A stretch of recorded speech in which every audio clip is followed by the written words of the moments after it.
ప్రతి ఫ్రెండ్ గ్రూప్లో ఇట్లాంటి వాడు ఒకడు ఉంటాడు. అంతా అయిపోయింది బ్రో, మనం బీటెక్ పాస్ అవుట్ అయ్యే లోపల మొత్తం ఏఐనే జాబ్ చేస్తుంది బ్రో, మనకు జాబులు దొరకవు బ్రో. అండ్ ఈ మధ్య యూట్యూబ్లో కూడా ప్రతి ఒక్కడు వచ్చి ఏఐ విల్ రీప్లేస్ జాబ్స్ అంటాడు. వీళ్ళు ఇన్ని మాటలు మాట్లాడి లాస్ట్కి చాట్ దగ్గరికి వెళ్ళి how to print hello world అని అడుగుతారు. చాట్ నాకు ఒక యాప్ తయారు చేసి పెట్టు. షూర్ చేస్తా, బట్ ఏం యాప్ తయారు చేయాలి నీ ఇష్టం.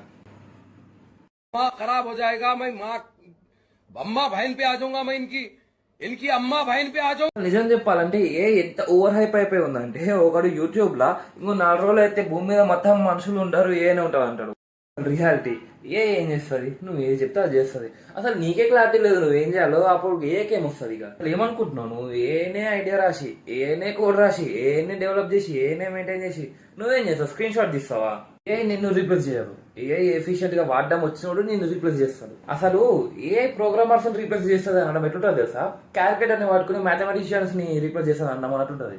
కొంతమంది ఉంటారు ఏకి చెప్పి కోడ్ రాసి డెవలపర్ అయిపోయినా అనుకుంటారు.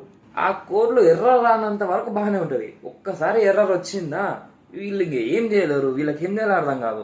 అదే నీకు కోడింగే రాకపోతే దాంట్లో ఎర్రర్ వచ్చినప్పుడు ఎవరు ఫిక్స్ చేస్తారు కానీ నీ పక్కింటి వాళ్ళ. అండ్ ఇది ఫస్ట్ టైం కాదు, ఇంటర్నెట్ లో ఏదో ఒక అడ్వాన్స్డ్ బ్రేక్ త్రూ అయినప్పుడల్లా ఇదే జరుగుతుంది. ఫస్ట్ కంప్యూటర్స్ వచ్చినాయి, జాబ్ రాదన్నారు. ఇంటర్నెట్ వచ్చింది, జాబ్ రాదన్నారు. అండ్ ఇప్పుడు ఏ వస్తేనేమో జాబ్ రీప్లేస్ చేస్తుంది అంటున్నారు.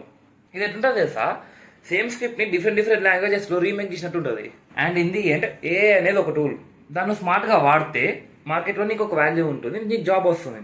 నీకు ఏ టూల్ వాడడం రాక, నీకు జాబ్ రాక తర్వాత మళ్ళీ ఏ వాళ్ళ జాబ్ రాలేదు అనకు.